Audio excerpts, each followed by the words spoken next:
What's up everybody? I hope you're doing well. Well, I thought it would be helpful to make a few videos going back into the basics, and in today's video, I'm going to go over the 3 things you should know before deciding whether to dive into private practice. Stay tuned for the details. Welcome to Private Practice Skills. I'm Dr. Marie Fang, psychologist in private practice. I post videos offering tools I learned the hard way about starting and growing private practice so that you don't have to. Back when I got started in private practice, I definitely ascribed to the mentality of if you build it, they will come. Meaning, if you get an office, put a couch in it, put a website on the internet, your ideal clients will find you in time. And at least for me, it didn't work out like that. So in case that's you, here's 3 things you should know before getting started in private practice. The first thing you should know, private practice is a business. If you want to succeed and thrive in private practice, then you do really need to get your head wrapped around the idea that it is a business.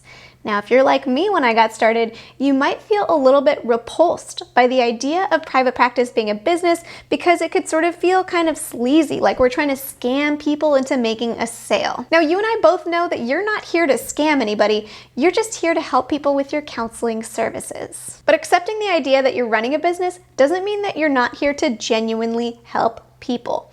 If you really believe that your services can help people, then it is important to have some kind of strategy for how you can find those people and clearly communicate to them how you're able to help them. And this is all part of business and marketing strategy. So by seeing private practice as a business, then you can focus on creating a vision, developing a marketing strategy, creating a business plan, setting a budget, all before you've even started your practice.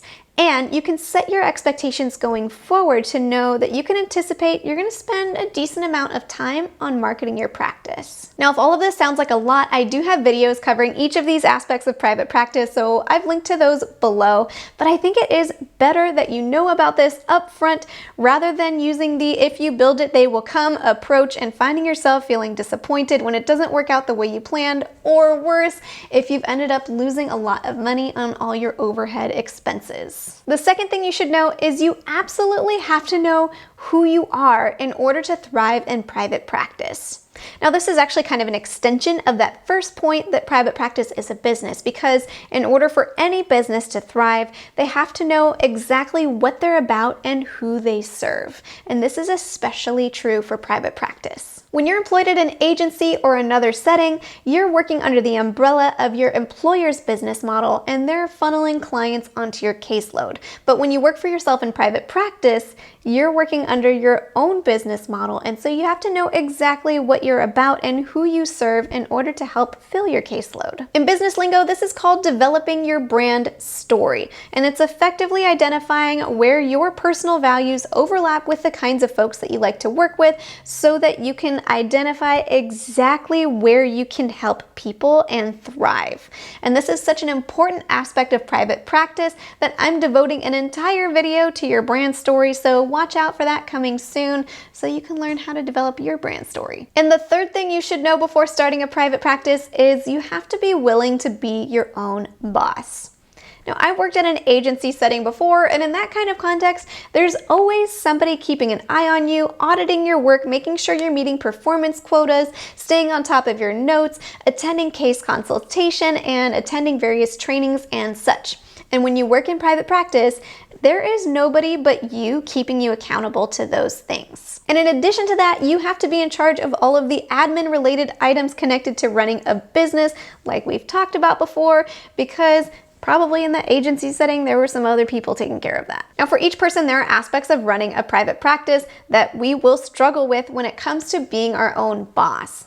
So maybe you have trouble staying on top of your notes because there's nobody kind of checking in on you. Or maybe you're feeling isolated because you're not connected to any sort of case consultation.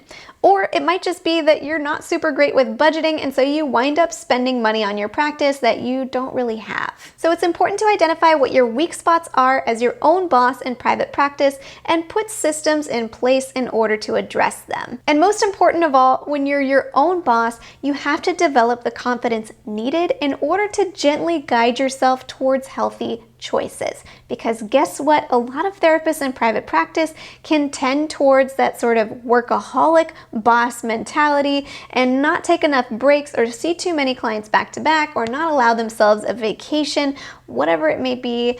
And it's so important that you take care of yourself by the same expectations that bosses are required to take care of their employees, give them breaks, and give them time off. And ultimately, by having this confidence and taking care of yourself, you can also prioritize that all of your practice systems are running smoothly and that your clients are receiving the care that they need. Now, in my obviously biased opinion, private practice is kind of the best. But if you hop into private practice without any of these expectations on board, then you have the potential to feel greatly disappointed. If you are just starting out in private practice, I suggest that you develop your budget and create a marketing strategy before you've ever spent any money on the other aspects of private practice.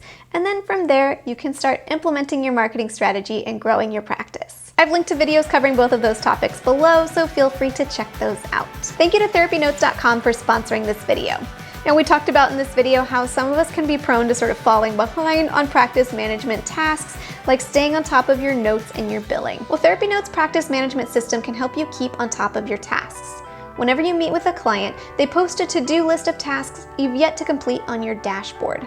So when you set aside time for admin tasks, you know exactly what you need to work on next. And the good news is you can try TherapyNotes for 2 months for free with no commitment just by clicking the link in the description of this video. Well, I hope you found this video helpful if you're just getting started in private practice. Let me know in the comments what sorts of things you wish you knew before you got started in private practice. And until next time, from one therapist to another, I wish you well. And I'm so sorry about the lighting in this video. I feel like I maybe look kind of like an alien. It's just that as we approach winter, the sun is going more south and coming through this window that's like way up there. So I need to add a curtain or something. I need to fix that.